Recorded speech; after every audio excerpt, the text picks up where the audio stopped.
Good evening, I'm Jeff Glore, and we're going to begin here with that extraordinary one-on-one in Helsinki, Finland today between President Trump and Russian President Vladimir Putin.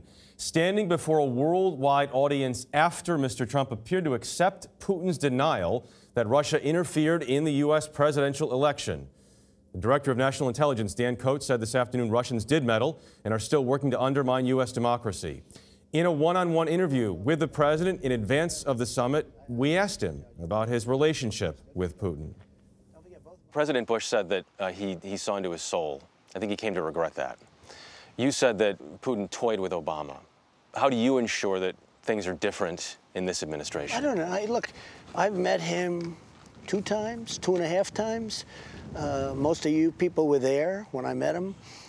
I think that I may have a very good relationship, and I think I may have a very bad relationship with him. I have no idea. We are going to have much more of that interview in just a moment. But first, CBS This Morning co-host Norah O'Donnell is leading our coverage from Helsinki. Norah, quite a day. Quite a day indeed. Good evening to you, Jeff. This Helsinki summit was one for the history books.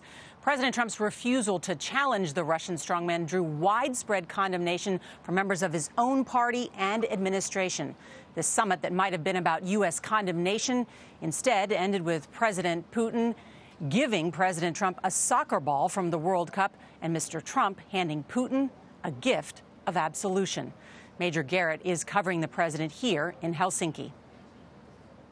Getting along with Russia is a good thing, not a bad thing. After meeting one-on-one with Russian President Vladimir Putin for more than 2 hours, a first for an American president, there was yet another first.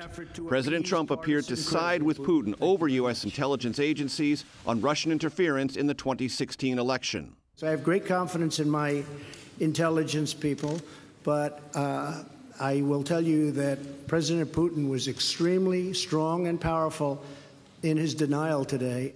All 17 U.S. intelligence agencies concluded that the Russian government directed cyber attacks on members of the Democratic Party. That view is also shared by bipartisan committees in the House and Senate and the president's own Director of National Intelligence, Dan Coats. All I can do is ask the question. My people came to me, Dan Coats came to me, and some others. They said they think it's Russia. I have President Putin. He just said it's not Russia.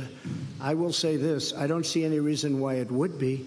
That wonderment not only conflicts with his own administration, it overlooks Friday's special counsel indictment of 12 Russian intelligence officers for hacking, fraud, and conspiracy in the 2016 political cyber attacks, the most detailed and Kremlin-focused account yet. Mr. Trump even appeared taken with Putin's suggestion, one rife with potential security pitfalls, that Russia's intelligence services could assist the special counsel Russia probe. He offered to have the people working on the case come and work with their investigators with respect to the 12 people. I think that's an incredible offer. In exchange, Putin said the U.S. could help apprehend Americans wanted by Russian authorities. Such a quid pro quo would elevate Russia from adversary to cyber ally, a startling turn that drew bipartisan rebukes in Washington. I beat Hillary Clinton easily. The president continued to deny campaign collusion with Russians and dismiss suggestions Russian interference gave him an edge over Hillary Clinton. Putin, whom U.S. intelligence asserts ordered the election meddling, nevertheless admitted he wanted Mr. Trump to win. The president said U.S.-Russia relations were at an all-time low and in part blamed the special counsel investigation. I think that the probe is a disaster for our country. I think it's kept us apart. It's kept us separated. And Major joins me now. And Major, with the president flying home on Air Force One, is there an effort by his administration to try and clean up or backtrack these comments? There is a concerted effort to get the president, in the words of one senior official I talked to fix this and fix it quickly by doing 2 things. One, in some time of short order, say the president believes U.S. intelligence over Vladimir Putin, and also quash as fast as possible any sense that the United States would cooperate with Russian intelligence services on the Mueller probe or anything else. Those 2 things are hanging out there.